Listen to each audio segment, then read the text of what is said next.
On l'évoquait lundi, la mémoire de la guerre est loin des enjeux des élections de 2013 en Allemagne. Bien d'autres préoccupations sont là, le vieillissement de la population par exemple et la recherche de main-d'œuvre qualifiée. C'est la suite de notre semaine allemande à Hambourg avec Antoine Delard.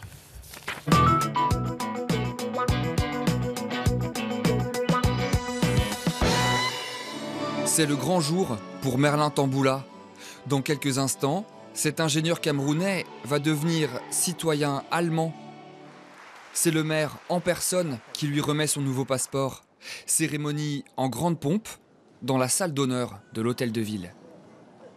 J'ai le sentiment que ce n'est pas juste un bout de papier que j'ai reçu, mais bien au contraire, c'est un symbole comme quoi Hambourg est maintenant la nouvelle ville, l'Allemagne est maintenant le nouveau pays. C'est quelque chose de formidable, ouais.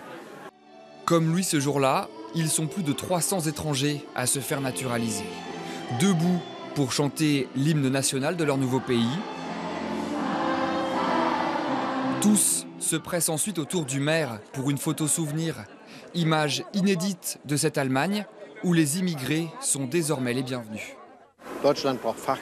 L'Allemagne a besoin de main-d'œuvre.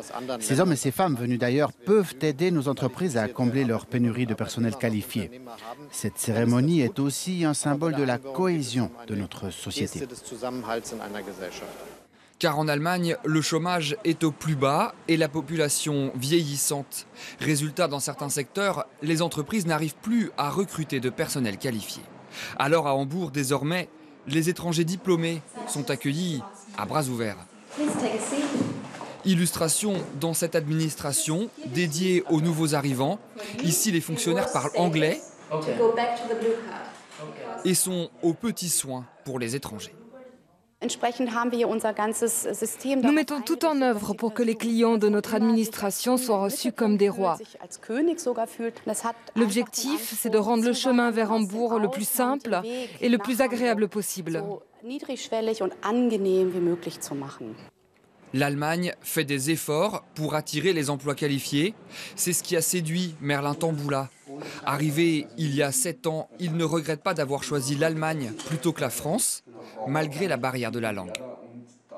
L'intégration se fait également très facilement. On sait qu'il faut justement peaufiner sa formation en langue.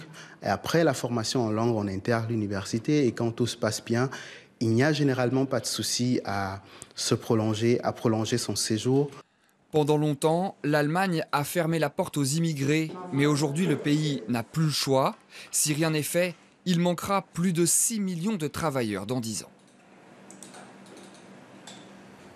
Voilà, et nous continuons notre périple allemand demain dans le journal du matin sur RTS La Première. Nous serons à 7h15 dans le Bade-Württemberg pour évoquer l'économie et l'industrie allemande.